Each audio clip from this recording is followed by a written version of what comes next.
Are you a motherless daughter? What if we told you we have 20 years worth of truth treasures, pearls of wisdom, and diamonds of hope to help you with your mother loss? We do, and we share all things mother loss on Nurturing Words, Voices of Experience, a podcast by the Motherless Daughters Ministry. Give yourself some self-care and listen as we discuss grief, regret, anger, redemption, closure, and so much more. Hello, I'm Gladys Bell, your host. Thank you for tuning in to our podcast. Here at the Motherless Daughters Ministry, we seek to provide resources that will encourage and support healing from the impact of loss. We look forward to connecting with you. Right from our website homepage, there are links to receive email updates, leave a voicemail message, schedule a free 15-minute consultation, or sign up for personal coaching. Your prayers, input, and financial support help make a difference in providing content for motherless daughters. If you are blessed by the ministry, please check our show notes for ways to donate, give back, or become part of our community. Come visit us at www.motherlessdaughtersministry.com. Today, we are revisiting a blog written 9 years ago by our founder, Dr. Mary Ellen Collins. She is revealing what was then a current experience that exemplifies why this ministry is so powerful. By walking the talk of the ministry, she has led many sisters in stepping out on the pathway to healing from losses. Stay with me while I share her story, still so very relevant to our motherless daughters' journey.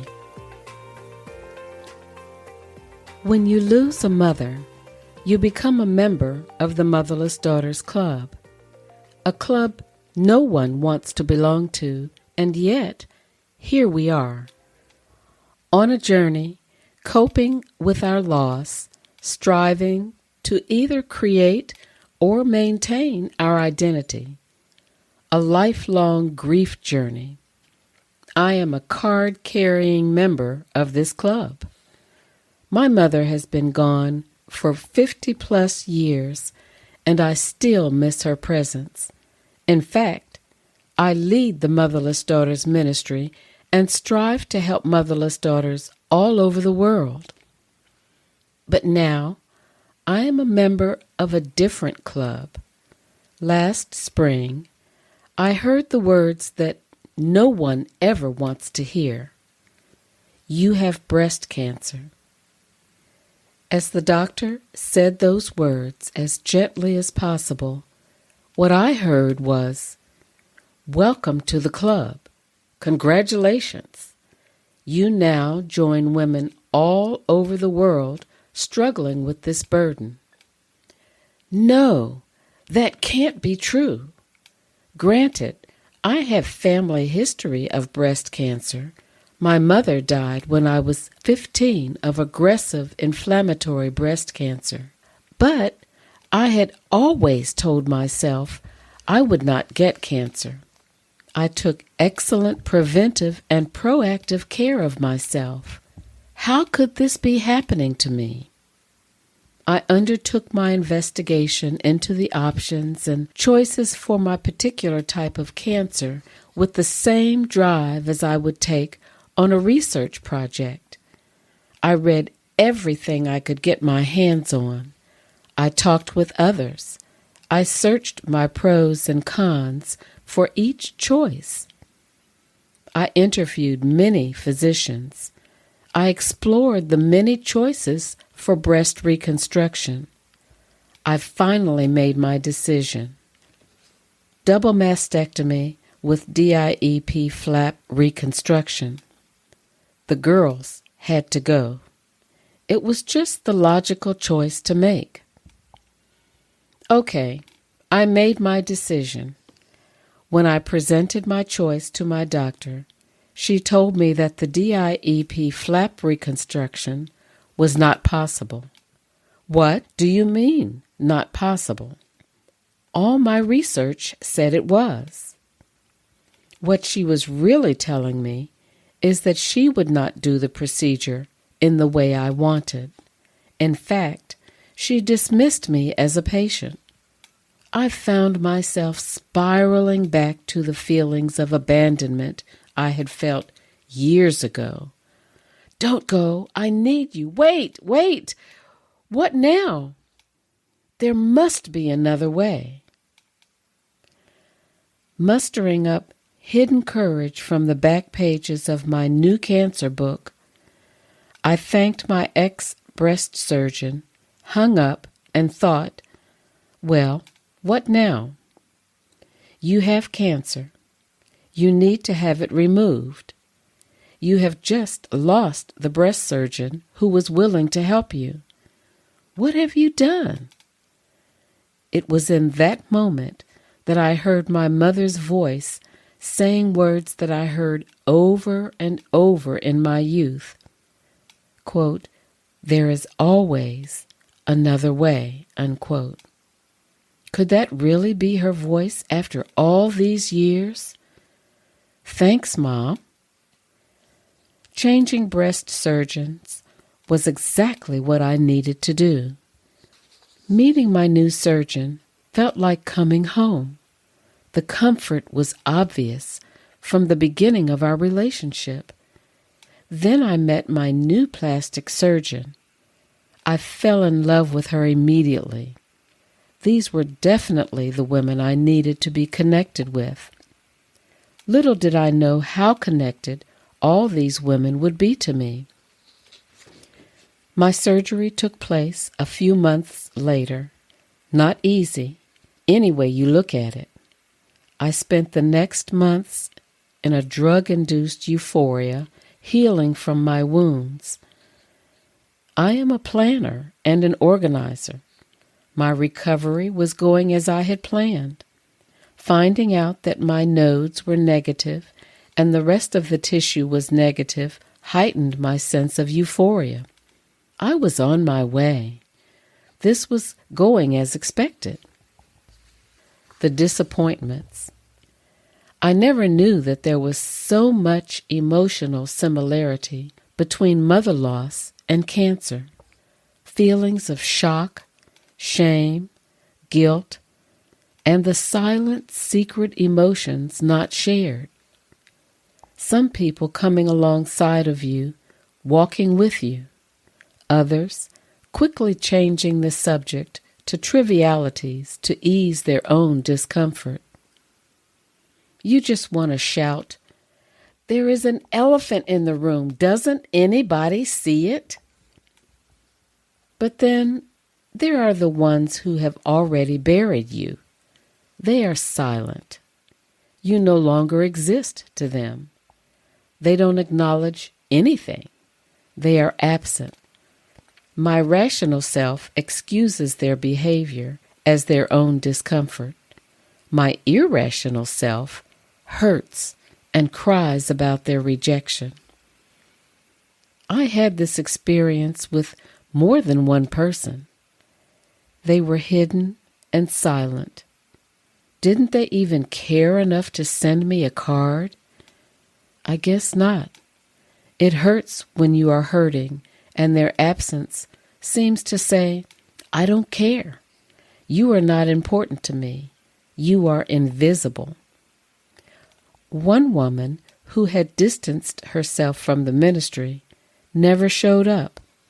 Professing to be my close friend was a lie, but now the truth hurt even more. The gifts.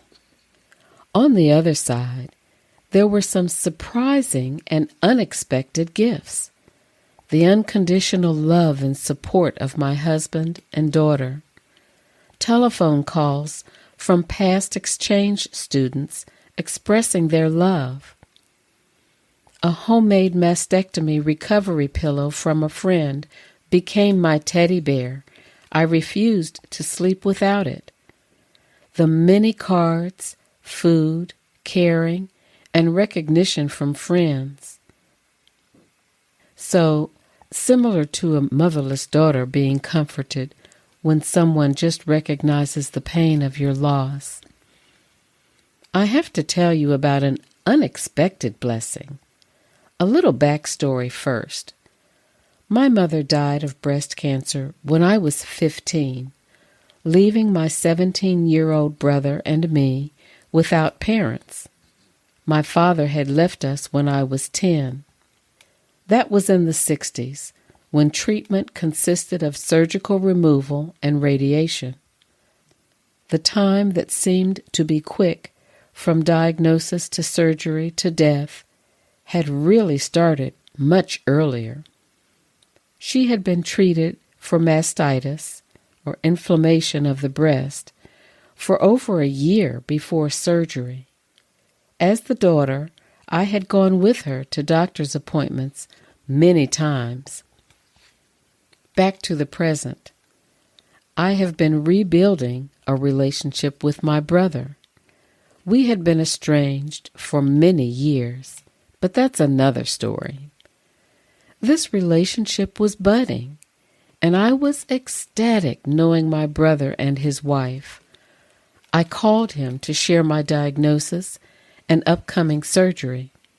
His response was caring and thankful, but startled me when he said, "Well, at least you're taking care of yourself. Mom never did." What?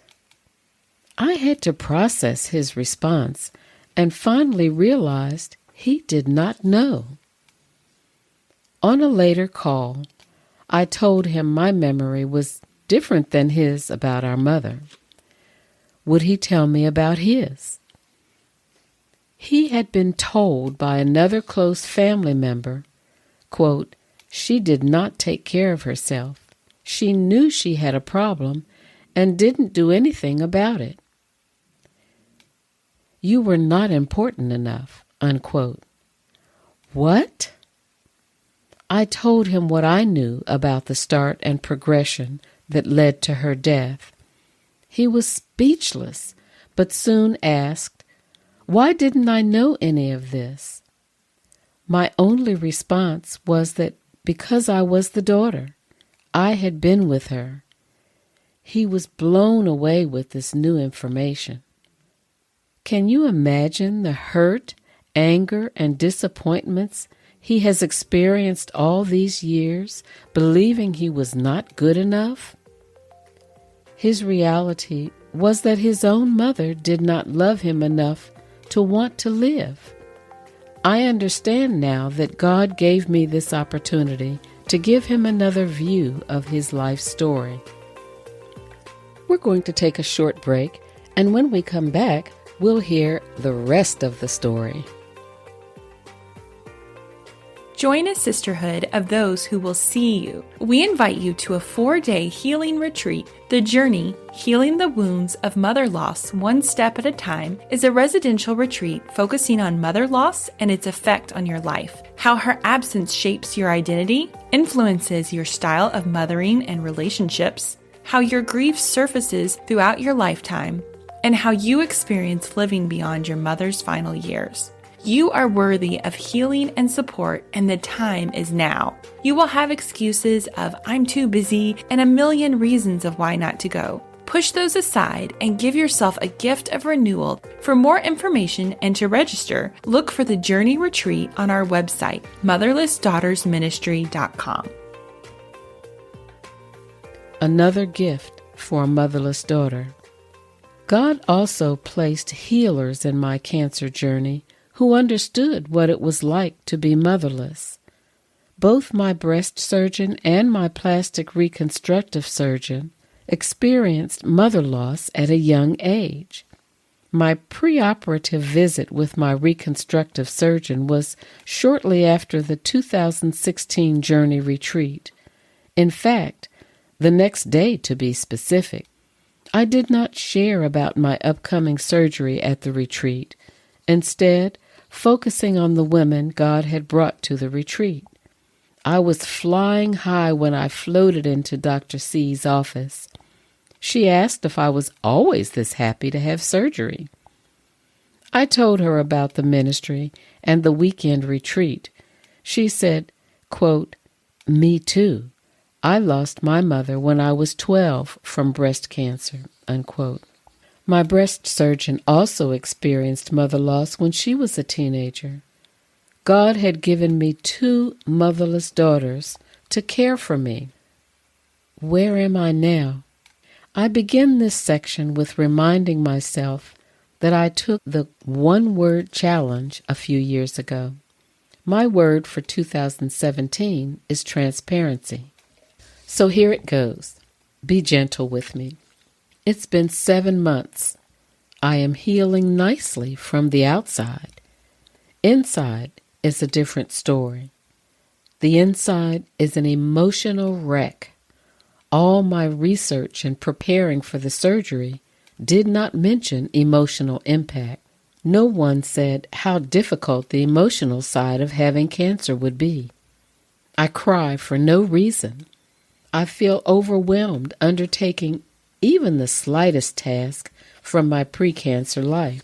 I can do it, but it takes every ounce of energy and focus that I have. I ask myself, do you want to wallow in your tears? No. Then put on your big girl panties and do something about it. Now I am getting back to me, the organizer, the planner. Yikes! That means telling others. Can I do this? Can I be transparent? Others look to me for my leadership. Will I seem weak? How can I ask others to share and be transparent if I am not? I have to walk the talk if there is to be a trust relationship with the women in the Motherless Daughters Ministry. Okay, here it goes. I decide to send out a help letter. I do. Most are gentle with me. There are some disappointments, and there are some wonderful gifts. I am suffering from depression, realizing that I had not slept well in 6 months. I make a plan with my doctor. Seeking out counseling was my next step. After discussion with the psychologist and more research, I find I am suffering from cancer survivor syndrome. This is when a woman is finished with her treatment. She is cancer-free. This is similar to PTSD. Yes, it is real. Why do I find this comforting? I have a label. Maybe because I feel validated? This is exactly what has happened to me. I researched and organized my treatment, executed my plan, then I emotionally fell apart. With the syndrome comes the emotional duo of guilt and shame. Everyone tells me how lucky I am to be cancer-free. I should be grateful, which I really am, that I am cancer-free, but I am angry that my life has changed. Angry. I am so angry that I have had cancer. It has been my silent secret that I am sure no one would understand. But I am wrong. Now here is where the shame comes in. My body is disfigured. Every day I look at myself, I am reminded. I see boobs on TV and in magazines, but when I look at myself, I see my foobs, fake boobs. I should be grateful I have them. Should. I have no feeling in my chest. I cannot feel a hug. My psychologist is helping me develop new ways and senses to feel what I have lost. Others have encouraged me that it will take a full year to rid my body of the toxic effects of anesthesia. I am gaining more insight into the lack of patience I have with this whole healing process. Wait, I have been through this before. So many similarities. The scars of mother loss are invisible to the outside, but they are always there inside. The pain has minimized over the years. It took a long time, so too these scars, the emotions and grief of this loss, shall also pass. Somewhere in all of this, there is a sense of victory. I have a story to share. Someone out there will read this and gain comfort. For you, I give praise and thanks. You are the reason I was able to write about this. Let me know who you are, and let me know if I helped you in any way. Thank you for joining us here at Motherless Daughters Ministry. If you need more nurturing words, we encourage you to have a listen to other episodes of this podcast. Don't forget to hit the subscribe or follow button so you can join us again next time.